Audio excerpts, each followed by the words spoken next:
Take your time to be here. Walk away with a better understanding of all of the concerns that brought you here to begin with, then that will be a success. Similarly, if our guests who are in a legislative position to hear us walk away with a better understanding of what our concerns are, then the rest of the goal will be met. So I hope that that notion of goal is kept in mind by everybody throughout the night, because we're here because we all want to understand one another. Before I move to introductions, and we have a number of people from our local and county government here, in addition to our legislators that I would like to have stand, and I will recognize them. I just wanted to make two final closing comments. First of all, in the interest of time, when we get to question and answer session, if you'd be kind enough to address all of your comments or questions to our legislators who are here, rather than amongst one another, that will help keeping it smooth. And lastly, to all of the teachers and school employees who are here, thank you so much for being here and for everything you do, and after a long work day for being here. Let us be your voice tonight. Let us, as parents and representatives of the PTO, PTA, and PTSOs here, let us be your voice. You do so much for us, so let us have the opportunity to do that for you. Thank you, Marvin Ridge High School, for giving us the space to do this. I see some people still settling in, so stalling. Thank you, Marvin Ridge High School and Mr. Connor, for giving us the space to do this. We are going to go ahead and proceed now with the representatives from our local schools. We're going to go in order. We're going to start with Marvin Ridge High School, and our representative from Marvin Ridge High School, who's going to take over the podium, is Bruce Brazane, and he's going to speak on behalf of this committee.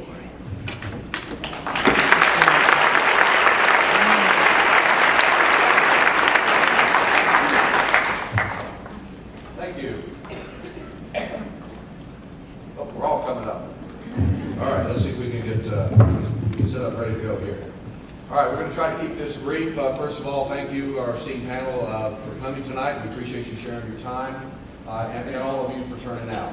Folks, we find ourselves in a proverbial point between the rock and the hard place. On one hand, for our schools to continue providing the excellence that they have and that we expect, our school system needs more money in the budget, not less. On the other hand, these fine elected officials have been elected with the charge to balance the state budget. So what do? First of all, let me talk about Union County Public Schools. Remarkable job cutting expenses while maintaining and improving the academic results in the district. They've been able to do this by maintaining the integrity of the classroom. I need to point out that there's 115 school districts in North Carolina. Union County ranks 107th in spending per student. That means there's only 8 districts in the entire state that spends less per student than we do. Now, consider that when you also look at, we've ranked 5th in graduation rates out of all 115 districts. In 2011 SAT scores, we ranked above the state and the national levels. What's remarkable is that this has all taken place while in the last 3 years state funding has been reduced by 9.7%. The fact is that the school district, Union County, has done a remarkable job in cutting and managing expenses, and now we're at the point, folks, where there's just really nowhere else to cut. Further cuts will mean classroom teacher reductions. That's where we're at. We're also riding an enrollment bubble.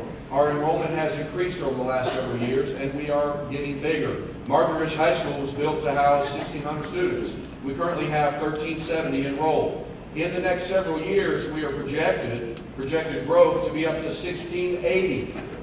Okay? Now, if you do the math, and the average classroom size at 30 students, that means we're going to need an additional 10 teachers, not less. So that's a challenge. That's a challenge. The current shortfall for Union County budget next year is $9.9 million. One thing I got to address too, and maybe we don't realize this, is that our teachers have not had a pay increase in 4 years. Not a cost of living increase, not anything.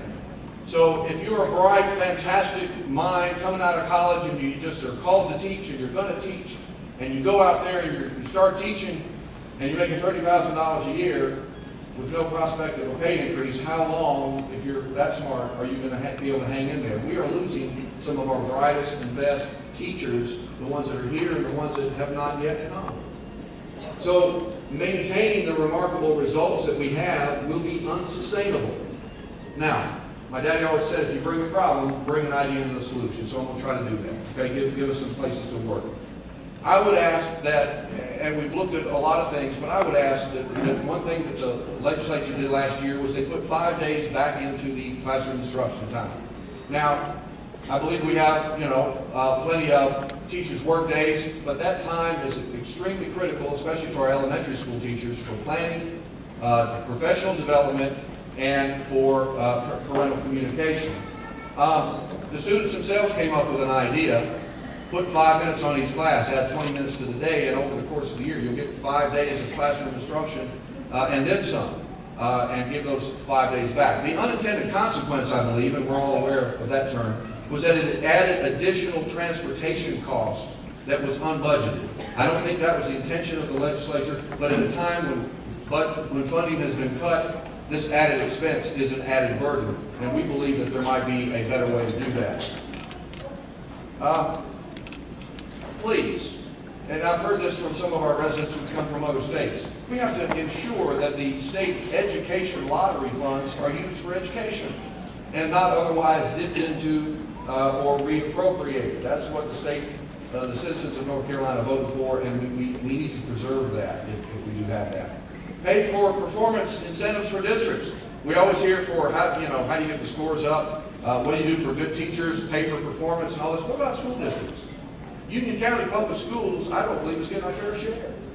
I mean, if we're 107th out of 115 in spending per students, and yet we're giving the results that we're given, Marvin Ridge High School is the #1 academic high school, public high school in the state of North Carolina.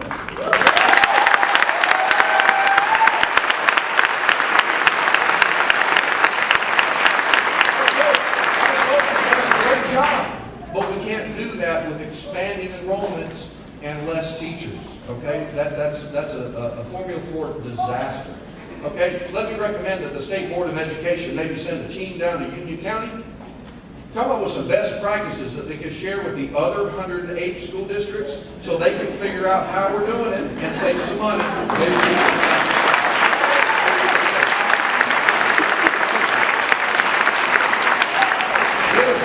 Folks, this is shared pain.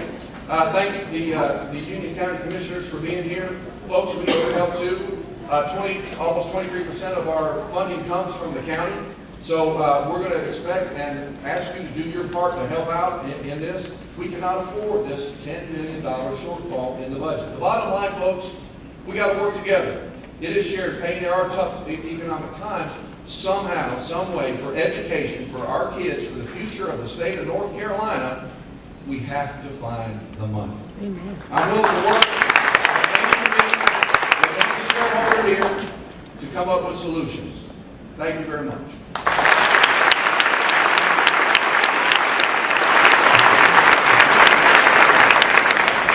Thank you. So now we're going to hear from the PTSO president of the middle school, which is right next door.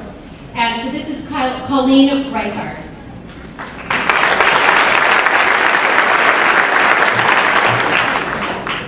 Thank you for attending tonight's meeting. I have two children that go to Marvin Ridge Middle School, and as a result of the job relocation, our family moved here from Portland, Oregon. Hold on. Okay. As a result of a job relocation, our family moved here from Portland, Oregon 2.5 years ago. We had our choice of moving to any school district in the Charlotte metro area. As with most parents, we sought highly ranked schools with exceptional educational opportunities for our children. After much research, we decided on South Union County.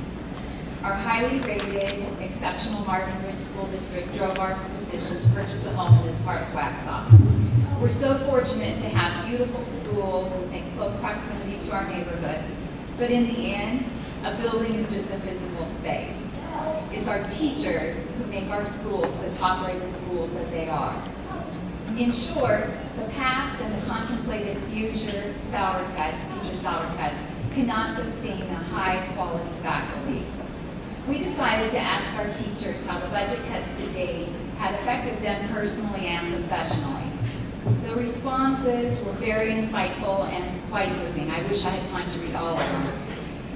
One teacher writes, "I'm a fourth-year teacher who makes less than I made my first year. I have extremely generous parents who still help me make ends meet. I would not be able to afford to be a teacher if it was not for their help." Another teacher writes, "Gas prices, food prices, daycare costs, and the world around us have inflated in price significantly, yet I'm making less money than I did in previous years. Several of us are considering returning to CMS or other states to get paid more. It is a struggle for our family." A third teacher writes, "A second job has become a necessity. Everything is costing more, but our pay has actually gone down. We are no longer able to keep up with the cost of living. Contemplating bankruptcy." A fourth teacher writes, "Increased class sizes filter almost 150 students a day through my classroom. Time allotted per student is approximately 1.8 minutes to aid with any issues or problems. Our teachers have not had a pay raise in 4 years, and many of them have seen their salaries decrease. They are being asked to do more work in less time for less money. Next year, the school year for students will increase by 5 days. This gives our teachers 5 less days to plan lessons, etc. Most teachers will have to make up that time by doing more work at home. We will not continue to meet the high benchmarks that have been set if we do not retain our great teachers. What will our district look like in 5 years if we don't start fixing these problems now? I ask our state representatives that are present at this meeting, please be a voice for us at the state level. We have one of the strongest graduation rates in the state, yet we're one of the lowest funded districts. We must make school funding a top priority and recognize the fact that our teachers are our greatest asset."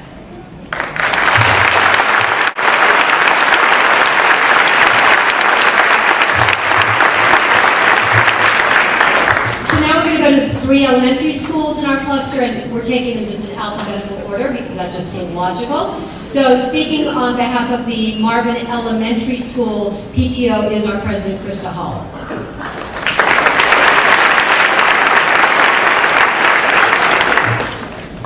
Thank you, Victoria.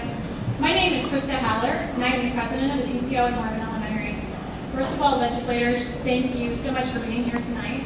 This is a fantastic opportunity for the parents in the Marvin Ridge Cluster to learn about the challenges that are facing our state and to also express our concerns to you. I sincerely hope this exchange is productive for all parties. As we promoted this event and this meeting to our families and to our neighborhoods, we've talked about the fact that many of our families, and possibly most of our families, moved to Union County because of the quality of the schools. And so I must begin by applauding UCPS and the Marvin Ridge Cluster. I know that I speak on behalf of Marvin Elementary parents when I say that if the customer is if the customer in this education scenario is the parent, the customer is satisfied. Our administrators provide superb leadership. Our teachers are highly qualified. They're professional. They're effective in their classrooms. Our staff is efficient. Our parents are involved, and the student performance is high. And at our school, teacher morale is high. We know this to be true at our school.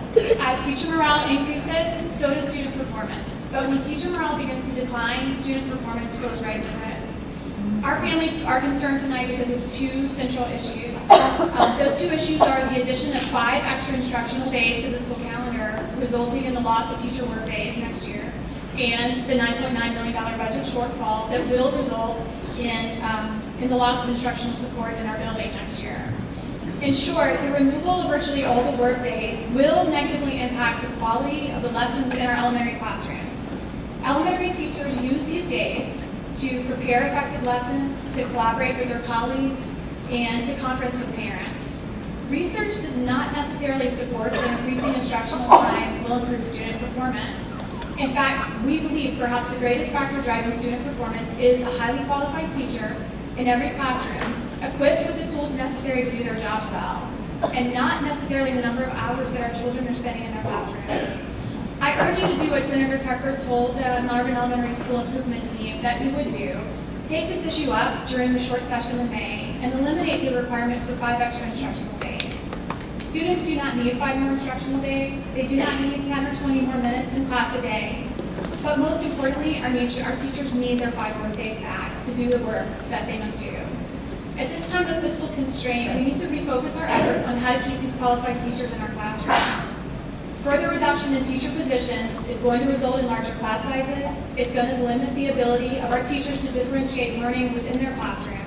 And it's going to work against keeping our students on grade level.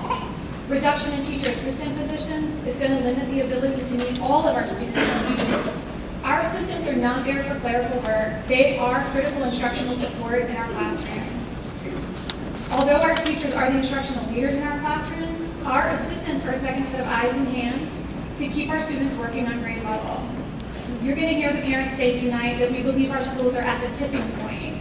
If the budget shortfall stands and our schools see further reductions accompanied by additional instructional time with the resulting loss of teacher workdays, we're confident that our teacher morale is going to decline. And with that, our student performance is going to decline also. So tonight we urge you to do what you can to prevent that from happening. Thank you so much.